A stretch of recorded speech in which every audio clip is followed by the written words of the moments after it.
In today's video, I'm going to teach you how to seamlessly share files through Gmail using Google Drive. This is a simple process that can save you time and ensure your files are easily accessible to your recipients. Let's dive right in. First, you need to head over to Gmail and log into your account. Make sure you're using the correct credentials. Once logged in, you'll be welcomed by your inbox where you can stay on top of all your emails. Next, keep your eyes on the Compose button. It's typically located on the left-hand side of your screen. When you click this button, a new email window should pop up. This is where the magic happens. Now, while you're in the Drafts window, take a look at the bottom toolbar where you'll see several icons. Make sure to spot the Google Drive icon, a small triangle. Give that a click. What this does is open up your Google Drive files, allowing you to easily access any file stored in your drive.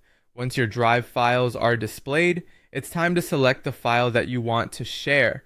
This part is crucial as you want to ensure you're choosing the correct file for your email recipient.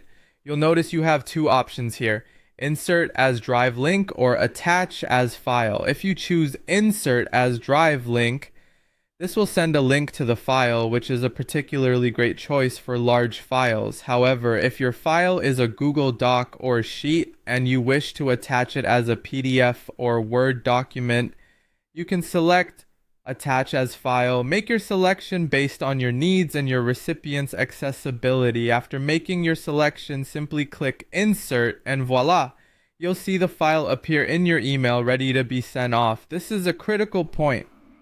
Double check that everything appears as you intended. Before you hit the send button, there's one little yet important detail to remember. If the recipient doesn't have permission to view the file, Gmail will prompt you to adjust the sharing settings. This step ensures that whoever's receiving the email will have the correct access without any hiccups. It's a helpful feature from Gmail that saves you and your recipient some potential headaches down the line. And with that, you're all set to send your email with the file from Google Drive seamlessly attached or linked. Just click send and off it goes. Sharing files through Gmail using Google Drive is a straightforward and efficient way to ensure your documents are shared securely and quickly. Thanks for tuning in, and I hope you found this tutorial helpful. If you did, be sure to like and subscribe for more handy tech tips.